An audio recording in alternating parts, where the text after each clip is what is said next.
បានមេដៃច្រើនជាងមុនពីព្រឹត្តិការណ៍ជើងឯកអាស៊ីជាលទ្ធផលលើការរំពឹងទុកសម្រាប់ក្រុមជើងជីនស៊ូកម្ពុជា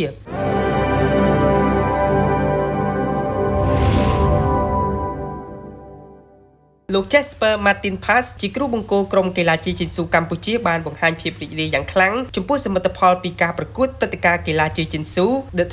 2025 Asian Championship Under 21 and Aldas នាទីក្រុង Almen ប្រទេសសូកដានីកាលពីថ្មីៗនេះដែលកូនក្រុមរបស់លោកដណ្ដើមបានមេដាយរហូតដល់11គ្រឿងមាស2គ្រឿងប្រាក់6គ្រឿងសម្រិត3គ្រឿងគ្រូបង្គោលជនជាតិអាសង់ទីនបានចាត់ទុកថានេះជាលទ្ធផលដ៏ល្អបំផុតលើពីការរំពឹងទុកទៅទៀតពីព្រោះការប្រកួតលើកមុនកូនក្រុមរបស់លោកទទួលបានមេដាយត្រឹម4គ្រឿងហើយសិតតែជាមេដាយសម្រិតលោកសង្ឃឹមថាកូនក្រុមរបស់លោកនឹងបង្កើនសមត្ថភាពបន្ថែមទៀតជាពិសេសការត្រៀមខ្លួនចូលរួមការប្រកួតជើងឯកពិភពលោកនិង SEA Games នាចុងឆ្នាំនេះYes, we just came back. គាត់ទៅបានទៅប្រកួតនៅ Amman Jordan ព្រឹត្តិការណ៍ជើងឯកថ្នាក់អាស៊ីបានលទ្ធផលទាំងអស់មេដាយមាស2ប្រាក់6ហើយនិងសម្រិត3បើ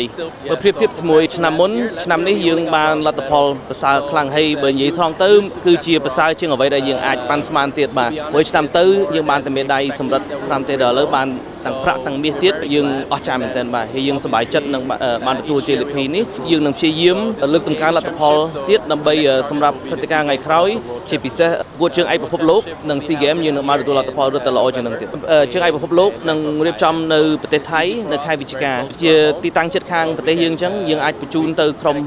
ពេញលេញហ្មងដោយសារយើងបានទទួលជ័យលាភីនេះក្នុងថ្នាក់អាស៊ីអញ្ចឹងហើយក្នុងអាស៊ីហ្នឹងវាមានប្រទេសច្រើនជាងប្រទេស SEA Games ប្រទេសអាស៊ីគ្នានឹងអញ្ចឹងយើងមានក្តីសង្ឃឹមការជឿជាក់ទៅលើខ្លួនឯងច្រើនដែលថាយើងអាចទទួលបានជ័យលាភីរឹតច្រើនជាងនឹងទៀតក្នុង SEA Games បាទទៅគោលដៅរបស់សហព័ន្ធក៏ដូចជាចក្ខុវិស័យរបស់សហព័ន្ធតាំងពីដើមឡើយគឺជាបដិបដាលតពលិកក្នុងស្រុកតែម្ដងបាទហើយដល់អញ្ចឹងទៅជាលិភីរបស់ដែលយើងបានទទួលក្នុងជើងឯកអាស៊ីនេះបង្ហាញពិតប្រាកដមែនថាស្នាដៃយើងចក្ខុវិស័យយើងបានកើតជាមានផែនការតទៅមុខទៀតយើងនឹងព្យាយាមវឹកហាត់ហើយមិនធំថាចូលរួមប្រកួតទេប៉ុន្តែក៏រៀបចំការប្រកួតជាដើមដែរប៉ុន្តែឆ្នាំក្រោយយើងអាចនឹងធ្វើជាម្ចាស់ផ្ទះការប្រកួតអាស៊ីអាគ្នេយ៍ដើម្បី improve លើកតម្កើងទៅលើស្នាដៃរបស់អត្តពលិកយើងនឹងបញ្ជូនអត្តពលិកយើងច្រើនទៀតទៅវឹកហាត់នៅក្រៅក៏ឬមួយ